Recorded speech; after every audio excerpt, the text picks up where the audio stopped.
Je n'en veux pas des bijoux de chez Chanel, je n'en veux pas. Donnez-moi une limousine, j'en ferai quoi?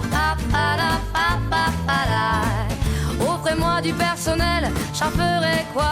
Un manoir à Neuchâtel, ce n'est pas pour moi. Offrez-moi la tour Eiffel, j'en ferai quoi?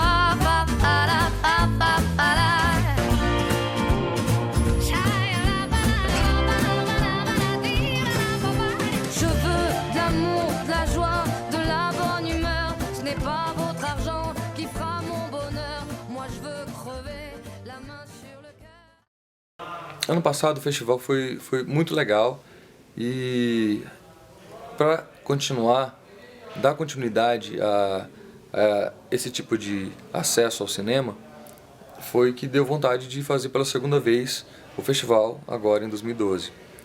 Pois é, a primeira vez foi uma aposta, né? A gente, no caso eu, preferi ficar sem expectativa e vendo o que dava, do que ficar almejando já ser uma coisa grande. Um passo a cada vez. Então, eu lembro quando o diretor do festival chegou aqui em Campo Grande, o João Federici, ele falou que se tivesse 16 pessoas aqui nas sessões, já seria um grande sucesso, né? Já estava ótimo. Mas foi do contrário. As pessoas lotaram aqui as salas, tivemos que abrir uma outra sala de projeção para poder atender ao número de pessoas. E foi bem legal, e foi esse resultado que deu vontade de fazer o festival novamente, com uma roupagem mais bacana, mais acolhedor, as pessoas vinham e ficaram à vontade, conhecerem mesmo aqui o Museu de Imagem do Som, da Fundação de Cultura. E pelo que eu estou vendo, hoje é o segundo dia, ontem foi bem legal, ontem foi um workshop que reuniu aqui uma galera super bacana, também foi casa cheia. Aí hoje demos início ao festival e eu senti já uma positividade. O Lá dos Dados foi assim quando eu cheguei, eu estava morando em São Paulo ainda, aí passei 3 meses aqui, foi o tempo da produção e execução do Festival Mix Brasil, primeira edição. Aí eu cheguei, conheci o Breno Benetti, ele tinha escrito um roteiro e queria filmar. Aí eu já comentei que eu ia fazer o Festival Mix Brasil, aí ele deu ideia para poder fazer um produto que pudesse já entrar no festival daquela edição. Aí ele me chamou para atuar, porque durante o tempo que eu passei em São Paulo também estudei atuação, direção de ator, preparação de elenco, então eu às vezes me aventuro a atuar. E foi muito legal, foram só 2 dias de gravação, poucas locações, assim, os figurantes eram todos amigos. E foi feito muito rápido. Estreou aqui na primeira edição do Festival Mix Brasil Campo Grande. E ano passado, na 19ª edição, cuja é a edição que a gente está trazendo para cá, ele foi para a categoria, para a compilação de curtas chamada Brazilian Boys. Aí passou em São Paulo, passou em vários lugares, passou no Cine Olido, E é isso, aí foi bem prestigiado, eu assisti todas as exibições e pude ver a reação das pessoas, que é a coisa mais engraçada ainda, porque de repente você está no cinema, você assistindo com um monte de gente que você não conhece, e um filme de Campo Grande e tal, mas foi bem legal, foi bem legal. Foi um filme muito simples também, então não tinha grandes ousadias e tal, mas é um filme que agradou os meus amigos.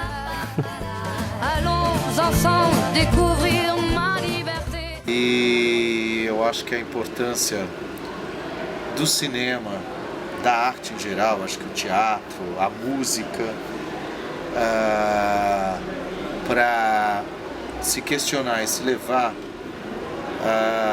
o assunto, a temática LGBT, para levar esse conhecimento para as pessoas, eu acho muito importante, porque é uma ferramenta, é um suporte que a gente tem, que é mais não é aceitável, eu quero dizer, mais digerível, assim, as pessoas conseguem assistir um filme que tem uma questão de gênero, ou tem de identidade de gênero, ou uma questão de orientação sexual, e ela pode, depois, ou durante o próprio filme, ela pode questionar e também esclarecer algumas dúvidas, ou não, ou levantar outras, né? Mas o interessante é que o cinema, ele, como é a sétima arte, como outro tipo de a música, elas entram mais facilmente nas pessoas, chegam mais facilmente nas pessoas, né? Então eu acho que é um fator muito importante e positivo para a cultura e para o conhecimento, eu diria um suporte de informação. Eu acho que ele é muito importante para isso. Não, eu acho assim, aí são duas coisas diferentes. Eu acho que você falar sobre sexualidade, a gente está, ela é muito ampla, né? Ela pode ser, a sexualidade pode ser o sexo, certo, direitinho, sexo, o ato sexual, como pode ser a sua orientação sexual, né? Então, assim, questão de gêneros, de tudo. Eu acho que a questão de sexualidade, as pessoas elas confundem muito, porque quando você fala qualquer coisa sobre sexualidade, isso eu digo, não é todo mundo, isso está acabando, está diminuindo bastante até, a gente está ainda bem, está acabando isso, mas existe ainda aquela pessoa que acha que que a gente está falando sobre pornografia, né? Que a gente está falando sobre sexo, sobre sacanagem, né? Sobre sacanagem, a palavra é bem essa. E não é isso. Então, porque a sexualidade, ela tem afetividade, ela tem o romantismo, companheirismo, tem toda essa coisa que se perde porque as pessoas pensam que sexualidade é sacanagem, entendeu? Então, mas eu acho que está diminuindo muito isso. As pessoas estão mais abertas, estão sabendo diferenciar mais. Tá, eu acho que a produção brasileira, ela tem me surpreendido bastante a cada ano. Cada ano que nós abrimos as inscrições, a gente recebe mais e mais filmes e melhores.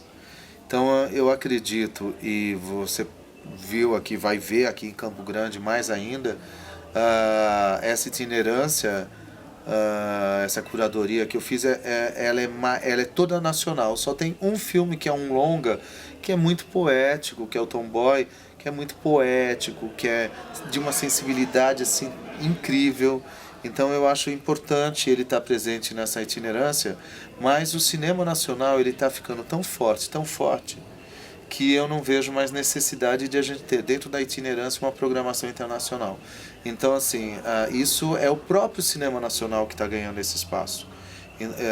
Então, eu fico muito feliz de estar podendo, na hora que vamos preparar a itinerância, a gente consiga simplesmente trabalhar com os filmes nacionais e falar, olha, gente, e ainda vamos ter que deixar de fora esse, ou vamos ter que deixar aquele, entendeu? Fica difícil. Esse ano que passou, foi muito difícil a seleção, para selecionar os filmes nacionais, porque eles estão cada vez melhores, e eu acho que tem que ser assim, e eu acho que vai continuar sendo assim.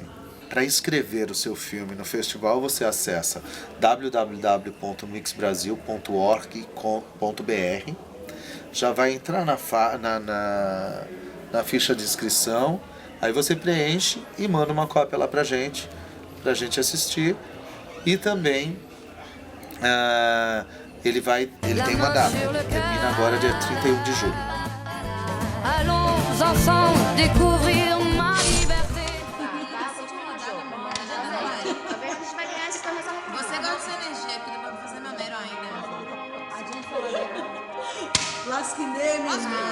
Cadê meu cigarro? Passa pra cá com meu cheiro. Porque nesse mundo eu nunca tive um amor sincero. Aquele que me faz sofrer. Eu fui no cartório, pesquisei toda a ata e tudo. O nome do juiz era realmente Edmundo, só que não tinha crucificação que eu vi que riram. A gente foi buscando elementos para ir valorizando, lógico, para ir supervalorizando às vezes algumas coisas da história dela, mas o legal foi isso. Então, o que foi que a gente fez? Pegamos décadas distintas da vida dela, 60, 70, 80 e 90. E aí a gente foi tentando trazer, cruzar esses elementos aí para que as pessoas entendam, né, da forma como quiserem a história dela. A primeira cena, falando das referências, é uma cena da década de 60, é a cena mais demorada de todas, que é ela indo embora. Ela com a mãe indo embora, a mãe dá o texto, que é um elemento bem importante, porque ela tem uma relação com a fé muito intensa. Ela, mesmo tendo os santos na casa dela, ela jogava abuso, ela fazia um monte de coisa, mesmo assim ela ia para a igreja católica, ela sempre participa das procissões, muito respeitada na igreja pelas pessoas. Realmente é uma história única, a história de Joelma. Então, o Fellini é um diretor que me chama muita atenção, que me perturba muito. O Edgar Navarro, que é um diretor baiano também, que também tem referências do Fellini. São diretores que mexem bastante comigo, a obra deles. E aí eu fui pesquisando, né, esses personagens que eles tinham também, que são personagens geralmente são personagens do interior, são histórias mais biográficas que foram me trazendo essa relação com o filme da Joelma. Década de 60, década de 70, ela já foi embora. Ela pegou e foi para Salvador no filme.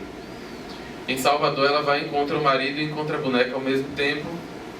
E eu fui trazendo esses personagens do interior. No momento que ele encontra ela, que ele fala "dá café, nega", é um personagem que tem lá em Piauí. Ele passava todo dia na porta de lá de casa e pedia café para minha mãe. "Dá café, nega, dá café, nega".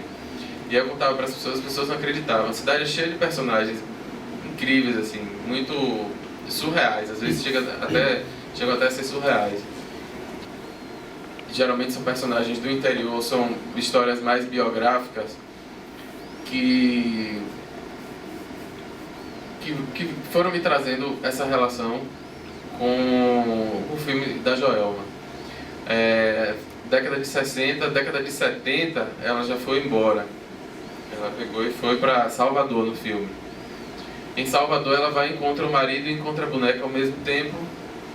E eu fui trazendo esses personagens do interior. No momento que ele encontra ela, que ele fala "dá café, nega", é um personagem que tem lá em Piauí. Ele passava todo dia na porta de lá de casa e pedia café para minha mãe. "Dá café, nega, dá café, nega".